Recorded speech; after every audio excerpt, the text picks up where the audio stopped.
কোরআন এবং হাদিসের চাইতে মহা সত্য কথাই পৃথিবীতে আর নাই। সুবহানাল্লাহ। নেতার বক্তব্য, পীরের কথা, বুজুর্গের কথা, ইমাম কিংবা খতিবের কথা, এই কথাগুলো ভিন্নতায় অন্যরকম হতে পারে, কিন্তু আল্লাহর কথার মধ্যে কোনো সন্দেহ নাই। যালিকাল কিতাব, এটি এমন একটি মহামান্বিত সম্মানিত কিতাব, লা রাইবা ফি, যার ভিতরে কোনো সন্দেহ নাই। এই জন্য পৃথিবীর সবচাইতে সর্বশ্রেষ্ঠ কিতাবের নাম আল্লাহর কোরআন। সুবহানাল্লাহ। এজন্য হেদায়েত যদি নিতে চান, আসতে হবে আপনাদেরকে আল্লাহর কোরআনের কাছে। তাই তো জুমুয়া পূর্ববর্তী সময়ে খতিবেরা মুসল্লিদেরকে নিয়ে আল্লাহর কোরআন এবং রসুলের হাদিস থেকে কথা বলে, আর ওই কথাগুলো যারা হৃদয়ের মণিকোঠায় সেভ করে নেয়, আল্লাহ তাদের জন্য হেদায়েতের রাস্তাকে প্রশস্ত করে দেয়। ইহদিনাস সিরাতাল মুস্তাকিম, নামাজে দাঁড়িয়ে বলে, আল্লাহ তুমি আমাকে হেদায়েতের রাস্তা দেখাও। আর হেদায়েত পাওয়ার জন্য আপনাকে তো আল্লাহর কোরআন নিতে হবে। হেদায়েত পাওয়ার জন্য তো কোরআনের মজলিসে আপনাকে বসে পড়তে হবে। যে যত কোরআনের কাছে আসবে, আল্লাহ তত বেশি হেদায়েতের নূর দিয়ে তার কলবকে মুনাওয়ার করে দেবেন। সুবহানাল্লাহ। এজন্য আসুন আমরা কোরআন এবং হাদিসের আলোকে এই কথা শুনবো ইনশাআল্লাহ। জিলহজ মাস সমাগত। জিলহজ মাসের প্রথম 10 দিনের আমল আল্লাহ সুবহানাহু ওয়া তাআলার কাছে অধিক প্রিয়। সুবহানাল্লাহ। এ ব্যাপারে আবু দাউদ শরীফে চমৎকার একটি হাদিস বর্ণনা হয়েছে। হাদিস নাম্বার 2438। ঠান্ডা মাথায় কথা নিতে হবে। আল্লাহ রসুল সাল্লাল্লাহু আলাইহি ওয়াসাল্লাম বললেন, কথা কি আপনাদের খতিব সাহেবের নাকি আল্লাহর রসুলের? তাহলে আল্লাহর রসুলের কথা যখন আপনি শুনবেন, তখন মন দিয়ে আপনাকে কথা শুনতে হবে। কারণ রসুল যত বড়, রসুলের কথা তত বড়। সুবহানাল্লাহ। আল্লাহ যত বড়, আল্লাহর কথা তত বড়। এই জন্যই তো মুয়াজ্জিন সাহেব আজানের ভিতরে বলে আল্লাহু আকবার, সবচাইতে বড় কে? এরপরে আবার ঘোষণা দেয় আশহাদু আল্লা ইলাহা ইল্লাল্লাহ, আমি সাক্ষ্য দিচ্ছি আল্লাহ ছাড়া আমার আর কোনো মাবুদ নাই। আপনি যেখানেই আল্লাহর নামের সাক্ষ্য দেন, তারপরেই আবার আমার নবীর নামের সাক্ষ্য দিতে হয়। এই জন্য আবার বলা হয় আশহাদু আন্না মুহাম্মাদার রাসূলুল্লাহ। একবার বলা যাবে কি মারহাবা? ওই নবীর প্রতি লাখো দুরুদ ও সালাম সকলেই পড়ুন সাল্লাল্লাহু আলাইহি ওয়াসাল্লাম। আপনারা কি আরাফার ময়দানের নাম শুনেছেন? আমাদের বাবা এবং মা আদম হাওয়া দুইজন আল্লাহর একটি হুকুম অমান্য করলেন। কয়টি? একটি হুকুম অমান্য করার কারণে আল্লাহ জান্নাত থেকে বের করে দিলেন। একাধারে 350 বছর মতান্তরে 360 বছর পর্যন্ত দুইজন কান্না করলেন। কয়টা ভুলের জন্য? আমার আপনার জীবনে ভুলের কোনো অভাব নাই, কিন্তু কান্না নাই। কি নাই? কান্না নাই, অনুতপ্ত নাই, অনুশোচনা নাই, আল্লাহর কাছে রুনাজারি নাই, আহাজারি নাই। নিজের ভুলের কারণে আল্লাহর কাছে সরি বলার মতো সুযোগও পাই না। আপনি আল্লাহর রহমত থেকে বহু দূরে সরে চলে যাচ্ছেন। আল্লাহর রহমত ওই ব্যক্তি পায় যে ব্যক্তি গুনাহ করার পর আল্লাহর কাছে বেশি ক্ষমা চায়। সুবহানাল্লাহ। এজন্য আল্লাহ রাব্বুল আলামিন বলেন ইন্নাল্লাহা গফুরুর রহিম, নিশ্চয়ই আমি আল্লাহর চাইতে এত পরম ক্ষমাশীল, দয়ালু, মেহেরবান আর কেউ নাই। এজন্য ক্ষমা চাইবেন কার কাছে? কম না বেশি? আমরা আমাদের জিন্দিগির গুনাহ থেকে আল্লাহর কাছে ক্ষমা চাই। আল্লাহ তুমি আমাদেরকে মাফ করে দাও, পড়ুন আমিন। আদম হাওয়া আমাদের মা বাবা 360 বছর পর্যন্ত কান্নাকাটি করার পরে বাবা আদম দাঁড়িয়ে গেলেন আরাফার ময়দানে। চোখের পানি ছেড়ে দিয়ে দিয়ে আল্লাহর আরশ আজিমের দিকে দুইটা হাত বাড়াইয়া কান্দে। আদম হাওয়া কান্দার দরকার আছে, এরা তো নবী, কিন্তু এরপরও কান্দে কার কাছে? আল্লাহ সুবহানাহু ওয়া তাআলার কাছে চোখের পানি ছেড়ে দিয়ে দিয়ে কান্দে। আল্লাহ রব্বুল আলামিন আদমের চোখের পানির দিকে তাকায়। আদম আলাইহিস সালাম ডাক দিয়ে বলে, আদম রে, সামনে তাকায়া দেখো। চক্ষু খুলতে দেরি হয়, তাকায়া দেখে তার সামনে তার সহধর্মিনী হাওয়া আলাইহিস সালাম। সুবহানাল্লাহ। 360 বছর পরে স্বামী স্ত্রী একত্রে মিলিত হয়ে গেলেন আরাফার ময়দানে। এই জন্য আরাফা শব্দের অর্থ হলো মিলনের জায়গা। কে বাংলাদেশি, কে পাকিস্তানি, কে ইয়ামেনি, কে সুদানি, কে আফগানি, কে বাহরাইন, কে ওমানি, কে আপনার তেহরান থেকে এসেছে, এটা দেখার কোনো সুযোগ থাকে না। আরাফার ময়দানে যারা গিয়েছেন দেখবেন সবাই মিলে একাকার হয়ে এমনভাবে মিলেমিশে আল্লাহর কাছে কান্দে, মনে হয় যেন কিয়ামত হয়ে যাচ্ছে। না হয় নাই মহব্বতে বলেন। আরাফার ময়দানে হাজিরা দাঁড়ায় দাঁড়ায় চোখের পানি ছেড়ে দিয়ে দিয়ে কান্দে। আল্লাহ রাব্বুল আলামিনের ডিমান্ড হলো, আরাফার ময়দানে যারা কান্না করে আমি আল্লাহর কাছে মাপ চাই, আমি আল্লাহর অপার দয়া রহমত করুণা দিয়ে ওই বান্দা বান্দির জিন্দেগির গুনাহগুলো ধুয়ে মুছে পাক সাফ করে দেই। আল্লাহু আকবার। আদম হাওয়া দুইজন আল্লাহর কাছে কান্না করে, ও মালিক, তোমার হুকুম অমান্য করেছি, তুমি আমাদেরকে অভিশপ্ত বানায়া দিও না। তুমি জালেমের কাঠ গড়ায় দাঁড় করালে কিয়ামতের ময়দানে কোন মুখে তোমার সামনে দাঁড়াবো? আমি কোন মুখে দাঁড়াবো তোমার সামনে দয়াল আল্লাহ রে? কোন মুখে দাঁড়াবো তোমার সামনে? আমরা আল্লাহর সামনে কোন মুখে দাঁড়াবো সেইটা একটু ভাবুন। আরাফার ময়দানে আদম হাওয়া আমাদের মা বাবা চোখের পানি ফেলে ফেলে কান্না করতেছেন। শেষ বেলায় আদম পয়গম্বর ডাক দিয়ে বলে, আল্লাহ, তোমার আরশে আজিমে তোমার নামের পাশে কার নাম যেন লেখা? সুবহানাল্লাহ কি বলা যাবে? আল্লাহ তো জানে আল্লাহর নামের সাথে তার হাবিবের নাম মুহাম্মাদুর। এটা কি আল্লাহ জানেন না? আল্লাহ জানেন। এরপরও আল্লাহ ডাক দিয়ে কয়, আদম রে, কার নাম লেখাম? কারণ আল্লাহ জানতে চায় তার বন্ধুর নাম, কারণ বন্ধুর কথা বন্ধু কলিজা দিয়ে নেয়। যার সাথে যার ভাব, তার সাথে তার এমন একটা প্রণয় হয়, মান তাশাব্বাহা বিকৌমিন ফাহুয়া মিনহুম, তার সাথে তার হাসর নাসর হয়। এই জন্য দুনিয়াতে প্রেম বলেন, মহাব্বত বলেন, ভাব বলেন, আল্লাহওয়ালাদের সাথে, আলেম উলামাদের সাথে, নামাজিদের সাথেই করতে হয়। এটা যদি করতে পারেন এদের সাথেই হাসর নাসর হয়ে যাবে। সম্পর্ক বড় জিনিস। আল মারউ মাআ মান আহাব্বা। এ দুনিয়াতে যার সাথে যার সম্পর্ক, তার সাথে তার একটা প্রণয় হবে হাসরের ময়দানে। বলি সুবহানাল্লাহ। এজন্য সম্পর্ক রাখবেন ভালো মানুষের সাথে না খারাপ মানুষের সাথে? চোর বাটপারদের সাথে নামাজিদের কোনো সম্পর্ক থাকতে পারে? যারা দুর্নীতি করে, অন্যের গলায় ছুরি ধরে অর্থ আত্মসাৎ করে, ওদের সাথে আমাদের কোনো সম্পর্ক? আমরা ভালো থাকতে চাই, ভালো মানুষের সাথে সম্পর্ক রাখতে চাই। এটার কারণেই হয়তো কিয়ামতে আল্লাহ আমাদেরকে জান্নাত দিয়ে দেবেন। পড়েন আমিন। আদম হাওয়া কান্দায় আল্লাহ চাইলাম, তোমার নামের পাশে কার নাম যেন লেখা আছে, ওই নামের খাতিরে আমাদেরকে মাফ করে দাও।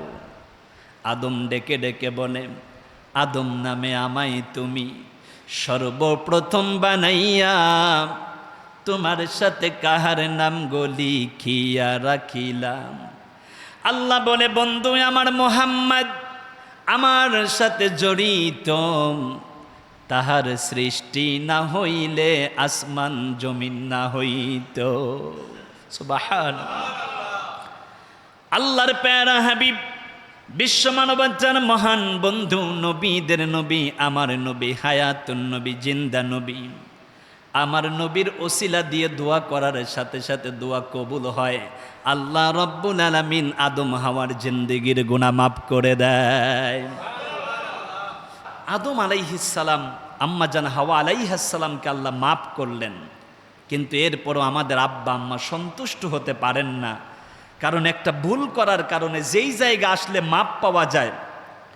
এবার মা বাবা দুইজন আল্লাহকে ডাক দিয়ে বলে, আয় আল্লাহ তাআলা, আমাদের স্বামী স্ত্রী দুইজনকে মাপ করে দিলে আমার সন্তানেরা যদি এই জায়গায় এসে তোমার কাছে মাপ চাই, তুমি খালি ফিরাইবা না, তুমি তাদেরকে মাপ করে দিবা। তাই তো তামাম পৃথিবী থেকে যত মানুষ আরাফার ময়দানে গিয়ে চোখের পানি ছেড়ে কান্দে, আল্লাহ রব্বুল আলামিন মা বাবার দোয়ার কারণে আমাদের মতো হাজিদের জিন্দেগির গুনাহ আল্লাহ মাফ করে দেয়। কি যেতে মনে চায়? যেতে মনে চায়?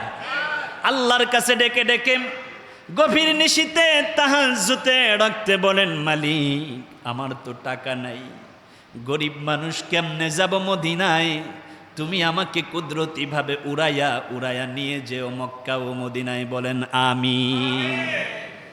মক্কা মদিনায় যেই দৃশ্যপট এই মুহূর্তে এখন তামাম পৃথিবী থেকে লক্ষ লক্ষ হাজিদের লাব্বাইকের ধ্বনিতে পুরা বাইতুল্লাহর চত্বর মুখরিত। সুবহানাল্লাহ। আল্লাহ কোনো একদিন যেন আমাদেরকে হজ্জে বাইতুল্লাহ নসিব করেন, পড়ুন আমিন।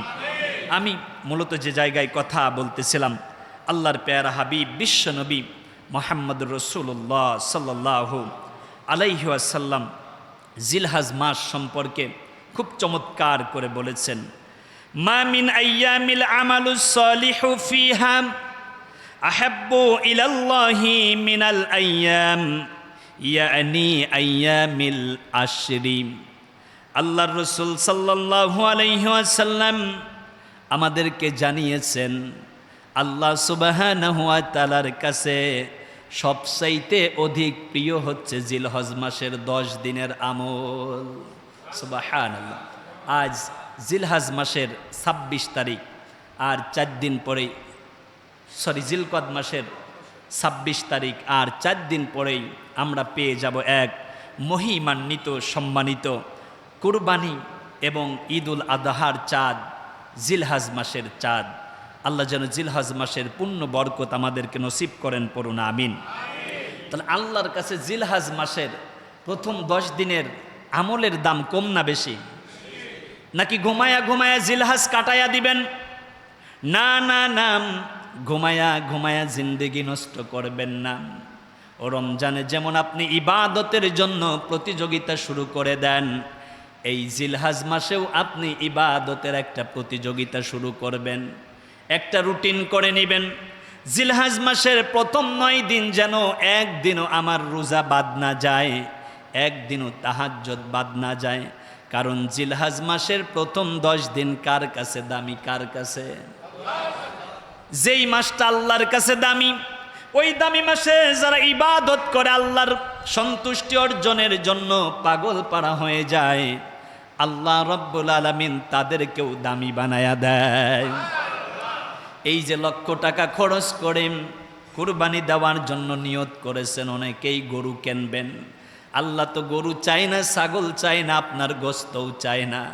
আপনার অন্তরের দিকে তাকায়া আল্লাহ আপনার কুরবানি আরশে কবুল করে নেয়। এই জন্য আমার বন্ধুগণ, আমার ভাইয়েরা, আব্দুল্লাহ ইবনে আব্বাস রাদিয়াল্লাহু তাআলা আনহু রাইসুল মুফাসসিরিন, ইবনে কাসির রহমাতুল্লাহি আলাইহি সূরাতুল ফাজরের 2 নম্বর আয়াতের ব্যাখ্যায় লিখেছেন, ওয়াল ফাজরি ওয়া লায়ালিন আশরি। আল্লাহ ফজরের কসম করলেন। কোন ওয়াক্তের? ফজরে মুসল্লি কম না বেশি? ফজরে বেশি, ফজরে কম। আল্লাহ ফজরটাকে অনেক দামি বানিয়ে দিয়েছেন। ইন্নাল ফাজরি কানা মাশহুদা, নিশ্চয়ই ফজরের ওয়াক্ত কিয়ামতের ময়দানে ওই নামাজীদেরকে সুপারিশ করে আল্লাহর জান্নাতি করে দিবেন। এজন্য ফজরের দাম কম না বেশি? যেই জিনিসের দাম বেশি হয় আল্লাহ গুরুত্ব বুঝাতে গিয়ে সেই জিনিসের কসম করেন। তাই তো বললেন অল ফাজরি, আমি আল্লাহ রব্বুল আলামিন ফজরের কসম করলাম। এইবার বলেন দেখি, বলেন বাইতুল আমানবাসী ফজরের দাম কম না বেশি? ওয়ালায়ালিন আশরি, আমি আল্লাহ রব্বুল আলামিন জিলহজ মাসের প্রথম 10 দিনের কসম করলাম। যেই জিনিসের গুরুত্ব বেশি, দাম বেশি, আল্লাহ রব্বুল আলামিন তার মর্যাদা বুঝাতে গিয়ে সেইটার কসম করে। এই যে 4 দিন পরে জিলহজ মাস শুরু হবে, প্রথম 10 দিনের দাম কম না বেশি? আমাদের কাছে নাকি আল্লাহর কাছে? আল্লাহর কাছে যদি এই 10 দিনের দাম বেশি হয়, আমি আপনি কি সলিমদ্দি আমাদের কাছে কোনো দাম নাই? ফজর ঘুমাইয়া কাটাইয়া দেই, কুরবানি দেওয়ার সামর্থ্য আছে, কুরবানি দেই না। আল্লাহর রসুল বলেন, ও নাফরমান, ও নাফরমান, ও নাফরমান, কুরবানির সামর্থ্য আছে, কুরবানি দিলি না, তোর জন্য ঈদের নামাজ না। কথা কি খতিবেন না আল্লাহর রসুলের? জোরে বলেন কার? 3 কোটি টাকার মালিক, টাকা নেই, আচ্ছা কয় কোটি? 100 লাখে, তার মানে 300 লাখ টাকার মালিক। ওই ব্যক্তি কুরবানি আইলে কয় হাতটা টানাটানি, কয় হুজুর সেই কথা কন, জমিটা বাইনা করছি, এখনো রেজিস্ট্রি করতে পারি নাই, কুরবানিটা কেমনে দেব? কি আছে না?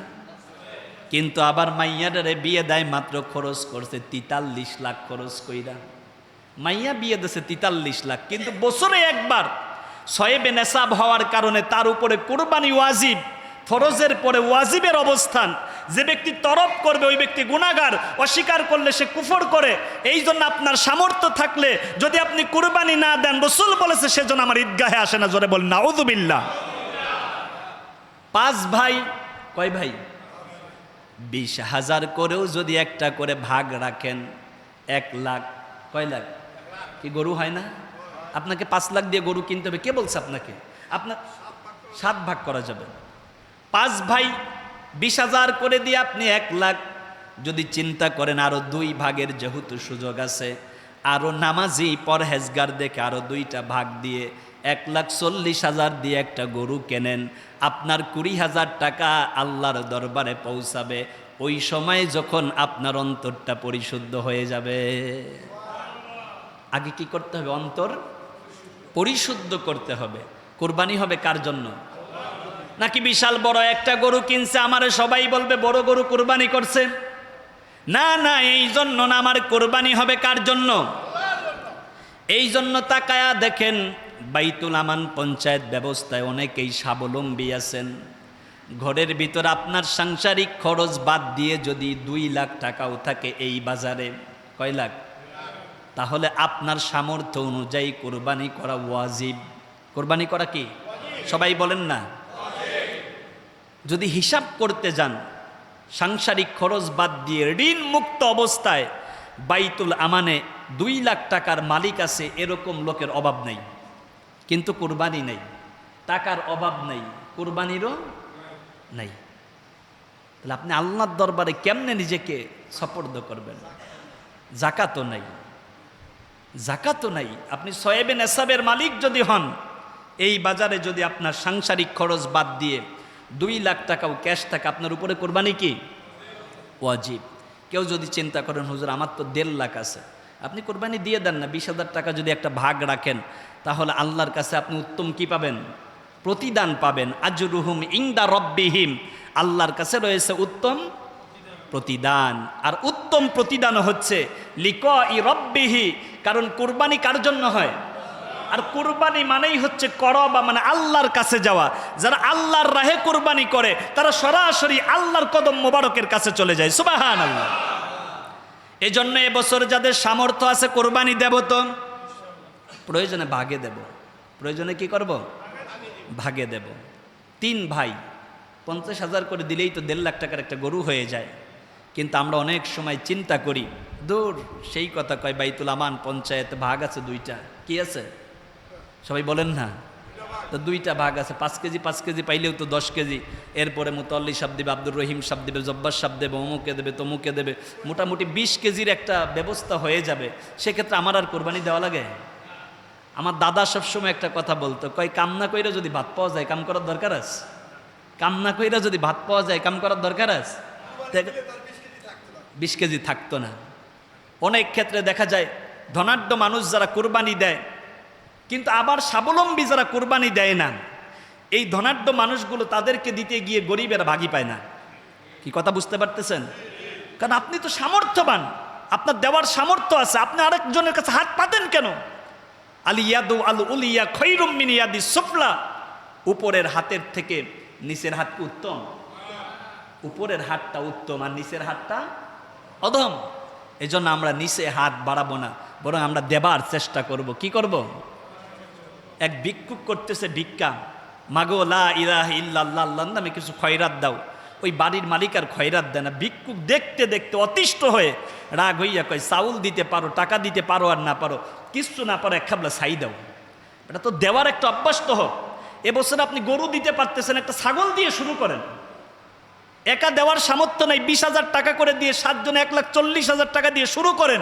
এবছর যারা কোরবানি দেবেন, বিশ্বাস করেন আগামী বছর এর চাইতে ভালো কোরবানি দেওয়ার সামর্থ্য আল্লাহ আপনাকে দেবেন। আর আল্লাহ রাব্বুল আলামিন বলেছে, জাকাত মানেই সম্পদ বৃদ্ধি হওয়া। যারা আল্লাহর জন্য দেয়, বাড়ায়া দেয় কে? এই যে মুতাওয়াল্লি সাহেব যখন কোরবানি দেওয়া শুরু করছেন, কয় হাজার টাকার গরু দিছেন? 20,000। আর এখন কোরবানি দিতে গেলে টাকা লাগে 6-7 লাখ, আরো বেশি লাগে। আপনি চিন্তা করছেন, তাই কি আল্লাহর জন্য দিলে কি কমে না বাড়ে? তাহলে যদি সেইটাই চিন্তা হয়, তাহলে যাদের সামর্থ্য আছে 5 ভাই, 3 ভাই, 7 ভাই মিলে হলেও এই বছরে কোরবানি দেব ইনশাআল্লাহ। আল্লাহ তুমি তৌফিক দাও, জোরে পড়েন আমিন। কারণ আপনি যদি আমিন বলেন, দোয়া কবুল করবে কে? মনে মনে চিন্তা করতেছে, আমিন বললে কি বিপদে পড়বো নাকি? জোরে বলেন না আমিন। আমার বন্ধুগণ, আমার ভাইয়েরা, জিলহজ মাসের প্রথম 10 দিনের দাম কম না বেশি?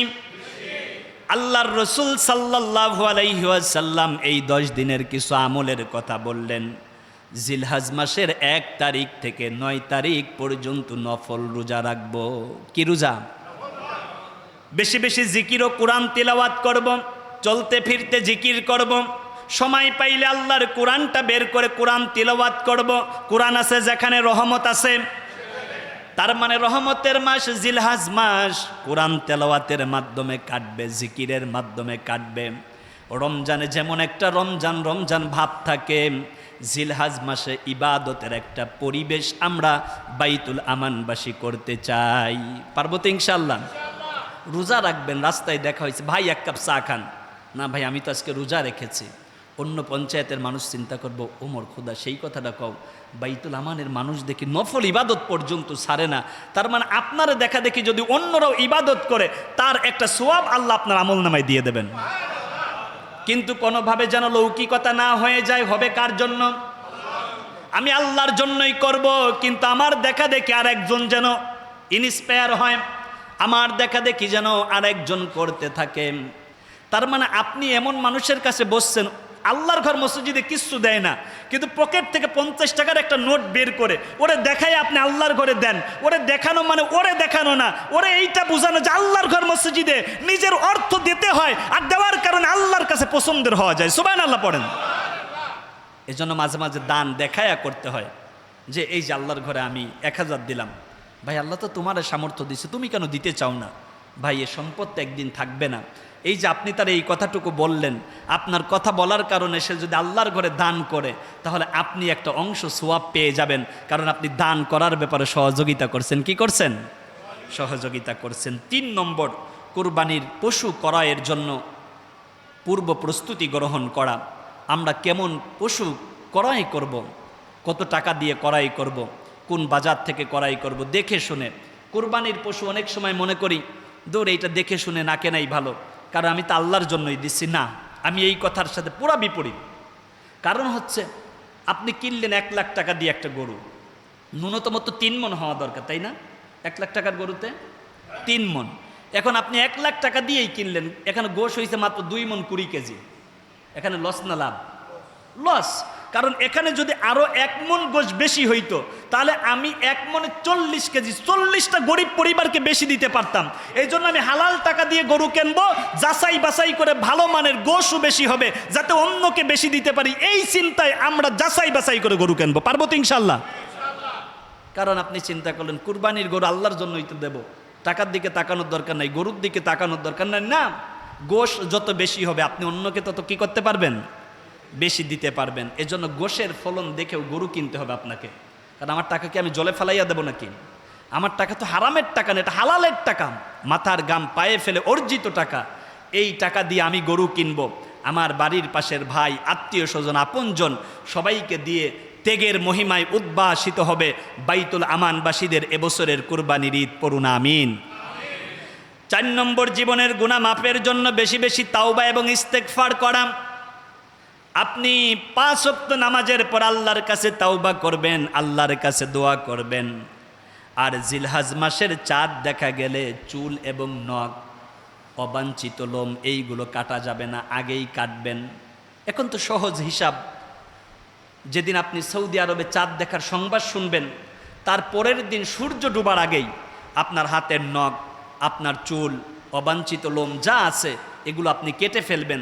যারা কুরবানি দেওয়ার নিয়ত করেছেন তারা চাঁদ উঠার পরে কুরবানি দেওয়ার আগ পর্যন্ত এইগুলো আর কাটতে পারবেন না। আল্লাহ রাসূল এ ব্যাপারে বলেছেন, ইযা রাআইতুম হিলালা জিলহজ্জা, যখন তোমরা জিলহজ মাসের চাঁদ দেখবে। কি দেখবে? চাঁদ দেখার সুন্নত এখন হারিয়ে গেছে না? এজন্য চাঁদ দেখার জন্য আপনি ঈদগাহ মাঠে চলে আসবেন, নাতিকে নিয়ে ছাদে চলে যাবেন। ও আরাদা আহাদুকুম আইয়ুদহিয়া, তোমাদের মধ্যে কেউ যদি কুরবানি দেওয়ার নিয়ত করে, ফালিয়ুমসিক আন শা'রিহি ওয়া আযফারিহি, ওই ব্যক্তি যেন চাঁদ ওঠার পরে তার হাতের নখ, মাথার চুল এইগুলো না কাটে। তাহলে সৌদি আরবে যেদিন চাঁদ দেখা যাবে তার পরের দিন সূর্য ডুবার আগে আপনি আপনার নখ, আপনার চুল, আপনার শেভ হওয়া লাগলে এগুলো করবেন। শেভ হওয়া মানে কিন্তু আবার দাড়ি ফালাইয়া দেওয়া না। শেভ হওয়া মানে কি? দাড়ি ফালাইয়া দেওয়া না, একটু সুন্দর হওয়া, একটু পরিপাটি হওয়া। কারণ দাড়িতে আপনাকে সুন্দর লাগে, এই জন্য কে দাড়ি দিয়েছেন আপনাকে? আপনার বয়স 14 বছর, আপনার খুসা খুসা দাড়ি উঠছে, 28 বছর বয়স, কত সুন্দর দাড়ি, কিন্তু আপনার বোনটার বয়স 32 বছর, তার মুখে দাড়ি আছে। তার মানে মেয়েদের দাড়িতে সুন্দর দেখা যায় না, এই জন্য আল্লাহ দাড়ি দেয় নাই। পুরুষের দাড়িতে সুন্দর দেখা যায়, এই জন্য আল্লাহ পুরুষের দাড়ি দিয়ে দিয়েছে। সুবহানাল্লাহ। বর্তমান যুগে যুবকদের মধ্যে একটু স্টাইল থাকলে ওরা যে দাড়ি রাখে, এই জন্য আলহামদুলিল্লাহ। কারণ এখন মোটামুটি সব যদি নাও রাখে, স্টাইল করে রাখলেও একটু রাখে, এই জন্য যুবক তোমাদেরকে ধন্যবাদ। কারণ এখন ওরা চিন্তা করে যে এই বয়সে যদি পুরাটা সাইডে সইরা দেয় বিয়ে শাদী হইবে না, এই চিন্তাও আবার ঠিক না। তবে মোটামুটি যেহেতু রাখা শুরু করছো, একদিন দেখা যাবে তোমার দাড়িগুলো বড় হয়ে গেছে। আল্লাহ যুবকদেরকে রহম করুন, পড়ুন আমিন। এইবার আবার কথাগুলো দারুণভাবে নেন। জিলহজ মাসের আরও কিছু সুন্নাহ আছে যেগুলো চাঁদ দেখার পরে আমরা ধারাবাহিকভাবে আগামী জুমায় আলোচনা করব। তবে গত জুমায় আমরা যেখানে আলোচনা রেখেছিলাম, ইব্রাহিম আলাইহিস সালাম স্ত্রী হাজেরাকে, সন্তান ছোট্ট ইসমাইলকে রেখে আসলেন বিরান ভূমিতে। সিরিয়া থেকে প্রায় 1400-1500 কিলোমিটার দূরে মক্কা। ওই সময় বাড়ি নাই, ঘর নাই, পানির কোনো ব্যবস্থা নাই, মরু এলাকা। সন্তান এবং স্ত্রীকে রেখে চলে যাচ্ছেন ইব্রাহিম খলিল। স্ত্রী হাজেরা ডাক দিয়ে বললেন, স্বামী গো, কার আদেশ আমাদেরকে রেখে যাচ্ছেন? ইব্রাহিম খলিল ডাক দিয়ে বলল, নবীরা আল্লাহর হুকুম ছাড়া কোনো কাজ করে না, আল্লাহর আদেশে তোমাদেরকে রেখে যাচ্ছি, তোমাদের জিম্মাদার আল্লাহ। একবার বলা যাবে কি সুবহানাল্লাহ? আপনি যদি আল্লাহর হয়ে যান, আল্লাহ আপনার হয়ে যায়। আপনি যদি আল্লাহর জন্য করতে পারেন, আল্লাহ আপনার জন্য রহমতের বাড়িধারা নাজিল করে দেয়। সন্তান স্ত্রীকে রেখে যাচ্ছে, 96 বছর বয়সে ছেলে পেয়েছে। এইবার বলেন দেখি, বলেন সন্তানের প্রতি বাবার দরদ কম না বেশি? একদিকে নবী, অপরদিকে বাবা, অন্যদিকে আল্লাহর পরীক্ষা। সন্তান স্ত্রীকে রেখে জাবালে আবু কুবাইসের মধ্যে গিয়ে পয়গম্বর ইব্রাহিম খলিল আল্লাহকে ডেকে ডেকে বলেন, আয় আল্লাহ তাআলা, জাবালে আবু কুবাইস আপনারা অনেকেই দেখছেন, আল্লাহ রসুলকে যেই জেলখানার ভিতরে রাখা হয়েছিল, শিহাবে আবু তলিব, জেলখানাটা এখন একেবারে সংকুচিত করে ফেলা হয়েছে, এখানে আটকায়া দেওয়া হয়েছে, এখন আর কেউ চাইলে ভিতরে ঢুকতে পারে না। ঠিক তার পাশে একটা পাহাড় আছে, যেই পাহাড়ের নাম জাবালে আবু কুবাইস, যেখানে দাঁড়িয়ে আল্লাহর রসুল সাল্লাল্লাহু আলাইহি ওয়াসাল্লাম চন্দ্র দ্বিখণ্ডিত করেছিল। সুবহানাল্লাহ। তোমার ক্ষমতা চলে আসমানে, শুধু জমিনে নয়, তোমার ইশারায় চন্দ্র আবার দ্বিখণ্ডিত হয়। তোমার মজেজার কথা কি শেষ করিতে পারি, খেজুর গাছের ডাল হয়ে যায় ধারালো তরবারি, আমরা তোমার ভিখারি। ওগো নবী মায়ার নবী রহমতে আলম, নবীর চাইতে রহমতে আলম আর পৃথিবীতে কেউ আছে? তা আমরা নবীর ভিখারি। আমরা কার ভিখারি? কারণ নবীরে চাই। আমরা কারে চাই? আমরা আল্লাহর রসুলকে চাই। জাবালে আবু কুবাইসে দাঁড়িয়ে ইব্রাহিম খলিল আল্লাহকে ডেকে ডেকে বলেন, রব্বানা ইন্নী আসকানতু মিন যুররিয়্যাতি বিওয়াদ গায়রি যী যারইন ইনদাকা বাইতিকাল মুহাররম। রব্বুল আলামিন, তোমার আদেশে আমার ছোট্ট ইসমাইলকে, আমার স্ত্রীকে মাত্র কয়েকদিনের পানি আর মাত্র কয়েকটা খেজুর দিয়ে রেখে যাচ্ছি রে মালিক। এখানে কেউ নাই, বিরান ভূমি, তুমি ওদের জন্য হামিম নাসের হয়ে যেও। তবে তোমার কাছে দোয়া করি, রব্বানা লিয়ুকিমুস সালাম, আমার এই স্ত্রী, আমার এই সন্তান, তাদের মাধ্যমে দিয়ে যেন এই জায়গা নামাজ কায়েম হয়। কি হয়? ইব্রাহিম খলিলুল্লাহ জাবালে আবু কুবাইসের উপরে দাঁড়ায়া কার কাছে দোয়া করে? সবাই জোরে বলেন না, কার কাছে? তো এখন আমরাও যদি আল্লাহর কাছে দোয়া করি, এই জন্য কি বেদাত হবে নাকি? বরং যারা এইটাকে বেদাতের তকমা দেয়, ওরাই অরিজিনাল বেদাতি, ঠিক কিনা কন? আর আজকের থেকে 30 বছর 40 বছর আগে দুরুদ নিয়ে, সালাম নিয়ে, দোয়া নিয়ে, মিলাদ নিয়ে কোনো ধরনের ফতুয়াবাজি ছিল না। মোবাইলে যখন প্রযুক্তি হাতের কাছে আসছে, তখন কেন জানি মনে হয় একজন বড় বড় মুফতি, পড়া নাই, লেখা নাই, এলেম বলতে কিচ্ছু নাই, সূরা ফাতিহাটাও পারে না, মোবাইলের কারণে দেখা যায় হ্যাঁ বড় মুফতি হয়ে গেছে। আছেন এরকম মানুষ? বরং ফতুয়া দেবে তো শরীয়তের মুফতিরা, ফতুয়া দিবে তো আলেম ওলামারা। কিন্তু আপনি আমি ইসলামের কতটুকু জানি? আমি তো নিজেকে কখনো আলেম হিসাবে জাতির সামনে পরিচয় দিতে স্বাচ্ছন্দ্যবোধই করি না, কারণ আমি যেন মরণের আগ পর্যন্ত তলবে এলেম থাকতে পারি। কারণ এলেম শেখার কোনো শেষ নাই, এলেম শেখার কোনো শেষ নাই। কিন্তু এলেমের কারণে আপনি যেন অহংকারী না হয়ে যান। 4 কারণে মানুষ অহংকারী হয়। কয় কারণে? বংশের কারণে, চেহারার কারণে, এলেমের কারণে, আর মানুষের সম্পদের কারণে। এই 4 কারণ যেন আমাদের অহংকারী না বানায়। জোরে পড়ুন আমিন। এবার আল্লাহকে ডাক দিয়ে বললেন, আয় আল্লাহ তাআলা, ফাজআল আফইদাতাম মিনান নাসি তাহওয়ি ইলাইহিম। আয় আল্লাহ তাআলা রব্বুল আলামিন, সন্তান স্ত্রীকে রেখে যাচ্ছি, এখানে আমাদের আপন বলতে কেউ নাই। মানুষের অন্তরের ভিতরে তাদের প্রতি মায়া জন্মায়া দিও। এই যে তাকায়া দেখেন, তামাম বিশ্ব থেকে লক্ষ লক্ষ হাজি আল্লাহর ঘর বাইতুল্লাহে যায়, যেখানে ইব্রাহিম আলাইহিস সালাম তার সন্তান ইসমাইল এবং তার স্ত্রীকে রেখে আসছিল। দোয়া করেছিল, আল্লাহ এখানে যেন নামাজ কায়েম হয়। এইবার বলেন দেখি, বলেন মক্কার চাইতে বড় নামাজ কায়েমের জামাত কি পৃথিবীতে আছে? আমাদের বাবা আল্লাহর কাছে দোয়া করলো, আল্লাহ দোয়া কবুল করলেন। মানুষের অন্তরে যেন তাদের প্রতি ভালোবাসা জন্ম হয়। আপনি তাকায়া দেখেন, যখন আপনি তাওয়াফ করবেন, পাশেই রয়েছে মাকাম ইব্রাহিম।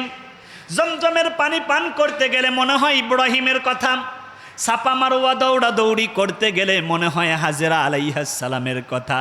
তার মানে তামাম পৃথিবীর মানুষের অন্তরের ভিতরে আল্লাহ কিয়ামত পর্যন্ত ইব্রাহিম, ইসমাইল, হাজেরার প্রতি ভালোবাসা জন্মায়া দিয়েছে। তাদের জন্য হাজিরা সেখানে যায় আর কামনা করে আর দোয়া করে। এইবার আবার খেয়াল করেন, আল্লাহর কাছে কি বলেন? ওয়ারযুকহুম মিনাস সামারাতি লাআল্লাকুম তাশকুরুন।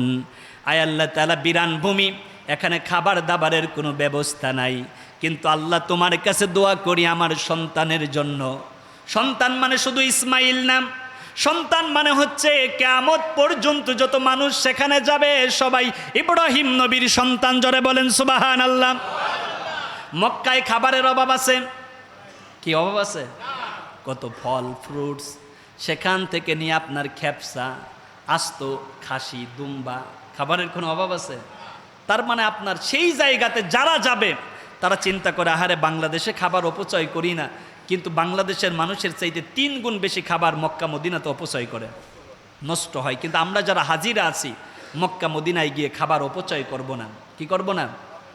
আমি মাঝে মাঝে তাকিয়ে দেখি যে বাঙালি যারা এরাবিয়ানরা যখন প্যাকেট ভরে বিরিয়ানি দেয়, আপনি 1 প্যাকেট হইলেই তো খাওয়া যায় না, কিন্তু বাঙালিরা এমন ওখান থেকে মনে করেন 1 গাঁটটি নেওয়ার জন্য মনে করেন যে কান্দে করে লইয়া খাইতে পারবেন এগুলো আপনি। বাংলাদেশ, ভারত আর পাকিস্তান, এই 3 দেশের হাজিদের মাইন্ড সেট আপ, এরা বাংলাদেশেও কৃপণ, আল্লাহর ঘর বাইতুল্লাহ যাওয়ার পর আরো বেশি কৃপণ হয়ে যায়। এখানে গিয়ে কি করেন আপনি? একটা খাইতে পারবেন না। আমি যতবার এখান থেকে হাদিয়া পেয়েছি, আমি একটা মনে করেন 2 জন মিলে শেয়ার করে খেয়েছি। অনেক হাজি আছে এরাবিয়ান যে তার কাছ থেকে মনে করেন যে আপনার ওই প্যাকেটটা থাকে টান দিয়ে নিয়ে দৌড়াইতে চায়। এখন এরাবিয়ানরা এগুলো দেওয়াই দিন দিন বন্ধ করে দিচ্ছে, শুধু বাংলাদেশের হাজি, ভারতের হাজি আর পাকিস্তানের হাজিদের কারণে। দেখবেন আপনারে হাদিয়া দিচ্ছে, খুশি হয়ে আপনারা হাদিয়া দিচ্ছে, কিন্তু আপনি ইচ্ছা করে যদি হাত বাড়ান তা আপনারা দেবে না। এক এরাবিয়ান আমাকে 50 রিয়াল হাদিয়া দিলেন। ঠিক আমার পাশে একজন দাঁড়াইয়া ছিল, উনি চিন্তা করলেন যে হুজুররে যেহেতু দিছে সেক্ষেত্রে আমারও দিতে পারে, যেই হাত দিছে আরে তারাইয়া দিছে। কারণ কি? ইসলামে ভিক্ষা জায়েজ নাই। ইসলামে ভিক্ষা কি নাই? ভিক্ষা মানে তো হাত পাতা। ভিক্ষা মানে কি বলেন না? আরে মেয়ে, আপনি কুরবানির গোশের জন্য হাত বাড়াইবেন কেন? যিনি কুরবানি দেবেন তিনি দায়িত্বের জায়গা থেকে আপনার ঘরের মধ্যে গোশত পৌঁছাইয়া দেবে, এটাই ইসলামের সৌন্দর্য। সুবহানাল্লাহ পড়েন। অন্যের দরজায় গিয়ে তো আপনার ডিস্টার্ব করার দরকার নাই, কারণ যিনি কুরবানি দিচ্ছেন পঞ্চায়েতের খবর, আত্মীয়র খবর, এলাকার মানুষের খবর তার জানা আছে। আপনার ঘরের মধ্যে গোশত পৌঁছাইয়া দেবে। কুরবানির দিন হাজারো ব্যস্ততায় আপনি তার ডিস্টার্ব করবেন না, কারণ তিনি তার নৈতিকতা, ইমানি দায়িত্বের জায়গা থেকে আপনার বাসায় পৌঁছাইয়া দেবে। এটাই ইসলামের সৌন্দর্য। সুবহানাল্লাহ। আমার বন্ধুগণ, আমার ভাইয়েরা, কয়েকদিন পরে পানি ফুরাইয়া গেল, খেজুর ফুরাইয়া গেল। হাজেরা এবং ইসমাইল 2 জন পানির অভাবে মানবতার জীবন কাটায়। এইবার মায়ের সামনে ছোট্ট সন্তান যদি পানির জন্য ছটপট করে, বলেন দেখি, বলেন মা জননী কি থাকতে পারে? ছোট্ট ইসমাইল পানির জন্য কান্না করে, খুব মনোযোগ দেন, পানির জন্য কান্না করে। স্তনে দুধ নাই, মুখের মধ্যে কোনো লালা নেই যে সন্তানকে জিহ্বা দিয়ে লালা খাওয়াবে। মা দুঃখিনী পাগল পাড়াম। মক্কার উপকণ্ঠ থেকে একটু দূরে আসলেই সাপা পর্বত, যেই সাপা পাহাড়ে দাঁড়াইলে আল্লাহর ঘর বাইতুল্লাহ দেখা যায়, ওই জায়গায় দাঁড়ায়া বাইতুল্লাহ দেখে দেখে দোয়া করলে আল্লাহ দোয়া কবুল করে নেয়। সাপা পর্বতে আসলেন। এখানে বান্দরবন যারা গিয়েছেন পার্বত্য জেলাগুলোতে, পাহাড় ঘেরা যেই এনভায়রনমেন্ট বা পরিবেশ, এই দিকে তাকাইলে মনে হয় সামনে পানি, এরকমটা মনে হয় না? পাহাড়ি এলাকায় যারা গিয়েছেন দেখবেন মনে হয় ওই যে পাহাড় দেখা যাবে ওখানে পানি, কিন্তু দৌড়ায় কাছে যাবেন, যাওয়ার পরে দেখবেন মরুভূমি। সন্তান পানির জন্য কান্না করে, খোদার জন্য কাতর। জনম দুঃখী মা দৌড় দিয়ে সাপা পর্বতে গেলেন, মনে করছেন এখানে পানি আছে, কিন্তু গিয়ে দেখলেন না, এখানে পানি নাই, এখানে তো আপনার মরু অঞ্চল, পাহাড়, পাথরের পাহাড়। বাংলাদেশের পাহাড়গুলো তো অধিকাংশ মাটির পাহাড়, কিন্তু মিডিল ইস্টের দেশগুলোর পাহাড় হচ্ছে পাথরের পাহাড়। কিসের পাহাড়? ওখান থেকে তাকায়া দেখেন মাত্র আমার বন্ধুগণ 450 মিটার দূরে মারুয়া পাহাড়। কি পাহাড়? এখন তো রাস্তা করে দেওয়া, এসি করে দেওয়া, হুইল চেয়ারের ব্যবস্থা আছে, কিন্তু আজকের থেকে 4500 বছর আগে কি এই ব্যবস্থা ছিল? সন্তানের পানির জন্য সাপা পাহাড় থেকে মা জননী তাকায়া দেখে মারুয়ার দিকে পানি আছে। পাগলিনীর মতো একটা দৌড় দিয়েছে মারুয়াতে। মারুয়াতে গিয়ে দেখে এখানেও পানি নাই, আবার তাকায়া দেখে সাপা পাহাড়ের দিকে পানি। এইভাবে 1 বার না 2 বার না 7 বার দৌড়ালেন। কয়বার? এখন তো আমরা এই 7 বারে মাত্র 3.5 কিলোমিটার, এইটাই হাঁটতেই তো আমরা এসির মধ্যে অস্থির হয়ে যাই। কিন্তু আমাদের মা হাজেরা আলাইহিস সালাম ছোট্ট ইসমাইলের জন্য ওই সময় 7 বার কিভাবে প্রদক্ষিণ করলেন একবার চিন্তা করেন। আল্লাহ রব্বুল আলামিন চিন্তা করে দেখলেন, ও আমার দুনিয়ার মানুষেরা, তোমরা শুনে নাও, তোমাদের মা দৌড়াদৌড়ি করছে, কিয়ামত পর্যন্ত সেই দৌড়াদৌড়ির সিলসিলা আমি আল্লাহ রব্বুল আলামিন তোমাদের উপরে ওয়াজিব করে দিলাম। এই জন্য যারা হজে যায় তাদের জন্য সাফা মারওয়া দৌড়াদৌড়ি করা কি? সবাই বলেন কি? যখন আপনি দৌড়ান তখন মায়ের কথা মনে হয়, ইসমাইল আলাইহিস সালামের কথা মনে হয়। আল্লাহ ডাক দিয়ে বললেন, ইন্নাস সাফা ওয়াল মারওয়াতা মিন শাআইরিল্লাহ, নিশ্চয়ই সাফা এবং মারওয়া আমি আল্লাহর শায়ের। শায়ের মানে নিদর্শন। শায়ের মানে কি? সবাই বলেন না কি? তার মানে সাফা মারওয়া এই পাহাড়টা আল্লাহর নিদর্শন। আল্লাহর ঘর বাইতুল্লাহ কার নিদর্শন? মাকাম ইব্রাহিম কার নিদর্শন? এইবার বলেন কিবলা, মানে আমরা যেই দিকে তাকায়া নামাজ পড়ি ওইটা কার নিদর্শন? আল্লাহর নিদর্শন। এই জন্য আল্লাহ রাব্বুল আলামিন আবার বললেন, ওয়ামান ইউআযযিম শাআইরাল্লাহি ফাইন্নাহা মিন তাকওয়াল কুলুব। তোমাদের অন্তরের ভিতরে আমি আল্লাহ রাব্বুল আলামিনের নিদর্শনের প্রতি যদি ভালোবাসা থাকে তাহলে তোমার তাকওয়ার জায়গাটা ঠিক আছে। কিসের জায়গা? আল্লাহর নিদর্শন কাবা। আল্লাহর নিদর্শন কি? এই কাবার প্রতি যদি আমাদের আন্তরিকতা ভালোবাসা ঠিক থাকে তাহলে আমাদের অন্তর কি আছে? আপনি তাকায়া দেখেন আল্লাহর ঘর খানায় কাবা বাইতুল্লাহর দিকে ফিরে ফিরে আমরা নামাজ পড়ি, নাক দেই, কপাল দেই, কারণ কাবা আল্লাহর শায়ের। কাবা আল্লাহর কি? শায়ের মানে নিদর্শন। শায়ের মানে কি? আর এক শাইর মানে হচ্ছে কবি। এক শাইর মানে হচ্ছে কবি, আর এক শায়ের মানে আল্লাহর নিদর্শন।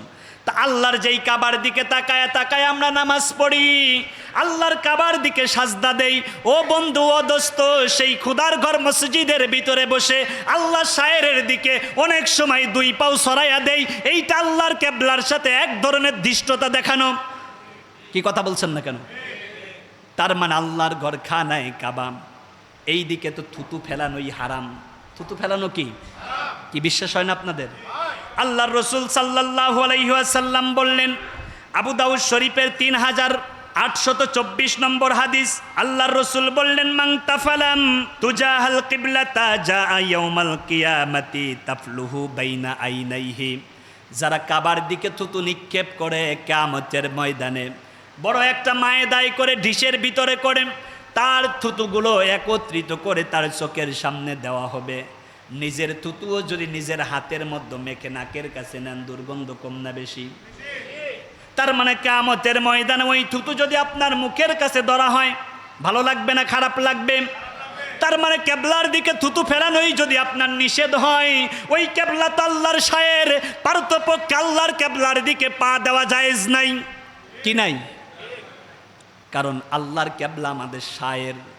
আমার বন্ধুগণ, আমার ভাইয়েরা, বুঝে যদি থাকেন তাহলে আমলের জায়গাতে আমাদের মজবুত করতে হবে। হ্যাঁ, আপনার যদি কষ্ট হয়ে যায় উত্তর দক্ষিণ দিকে আপনি পা দিয়ে দেন, কিন্তু আল্লাহর ঘরে খানায় কাবাকে আমরা হৃদয়ের সর্বোচ্চটুকু দিয়ে সম্মান করি। এই সম্মান যারাই দেখাবে তাদের অন্তরটা তাকওয়ায় পরিপূর্ণ। জোরে বলেন সুবহানাল্লাহ। ইসমাইল কান্না করলেন, আল্লাহ রাব্বুল আলামিন ডাক দিয়া বললেন, জিবরিল আমিন রে, মা সন্তানের পানির জন্য সাফা মারওয়া দৌড়াদৌড়ি করে, আমার ছোট্ট ইসমাইল পানির জন্য কান্না করে। দেরি করবি না, দেরি করবি না, তাড়াতাড়ি করে যা। আমার ইসমাইল পা দিয়ে আঘাত করতে দেরি হবে, ওই জায়গায় পানির নহর প্রবাহিত করতে দেরি করবি না। জিবরিল আমিন নামলেন, ইসমাইল জাবিউল্লাহ যেখানে পা দিয়ে আঘাত করে ওই জায়গায় পানির নহর প্রবাহিত হয়ে যায়। এইটার নাম হলো জমজমের কূপ। নাম কি? মা জননী পাগলিনী হয়ে তাকায়া দেখে কি ব্যাপার, সন্তানের কাছে পানি প্লাবিত হয়ে যাচ্ছে। মা চিন্তিত, পাগলিনীর মতো একটা দৌড় দিয়ে আসার পরে দেখলো সন্তানের পাশে পানির ফোয়ারা। চিন্তা করলো কে পানির ব্যবস্থা করলো, আগে আল্লাহর প্রশংসা করে। সুবহানাল্লাহ কি বলা যাবে? মানুষ যখন নেয়ামত পায় শুকর আদায় করে কার? আজকে জুমার নামাজ আসতে পারলেন, শুকর আদায় করবেন কার? একবার বলেন আলহামদুলিল্লাহ। জনম দুঃখী পাগলিনী মা আল্লাহর শুকর আদায় করে পানির উপরে হাত দিয়ে বললেন, জমজম থেমে যাও, কারণ পানি যদি প্রবাহিত হয় এই জায়গায় তারা থাকতে পারবে না। হাত দিয়ে বলার সাথে সাথে পানি স্থির হয়ে গেল। কিয়ামত পর্যন্ত জমজমের পানি তামাম বিশ্বের মানুষ খায়, পানি কি কমে? এটা কার শায়ের? আল্লাহর নিদর্শন। কত গ্যালন গ্যালন পানি প্রোভাইড করে সৌদি সরকার, কিন্তু পানি কি কমে? জমজমের পানির 2টা গুণ, আপনার পিপাসা নিবারণ হয়, আর জমজমের পানি খাইলে আপনার ক্ষুধা নিবারণ হয়। এই জন্য মক্কা মদিনায় গিয়ে জমজমের পানি খাবেন বেশি। জমজমের পানি খাইলে দোয়া করলে কবুল করেন কে? ইসমাইলের বয়স 11 বছর। আল্লাহ রব্বুল আলামিন ইব্রাহিমকে স্বপ্ন দেখালেন, সন্তান কুরবানি দাও। কি করো? আগামী জুমায় আমরা কুরবানি থেকে কথা বলবো ইনশা। না হয় নাই, জোরে বলেন ইনশা। শেষ কথা, এবছর যাদের কোরবানির সামর্থ্য আছে তারা কোরবানি দেবেন না? দেবেন? দেওয়া লাগবে কি? বাইতুল আমানবাসী দেওয়া লাগবে। তার মানে এবছর খরচ বাদ দিয়ে 2 লাখ টাকাও যদি আপনার কাছে থাকে, কোরবানি কি? সবাই বলেন না? 5 ভাই মিলে ভাগে হলেও কুরবানি দিতে হবে। অন্য দিকে তাকিয়ে থাকার কোনো সুযোগ নাই। এবছর কুরবানি দেব, কুরবানি দেওয়ার মাধ্যমে আল্লাহর নৈকট্য লাভ করব। আল্লাহ তুমি কবুল করো, জোরে বলুন আমিন।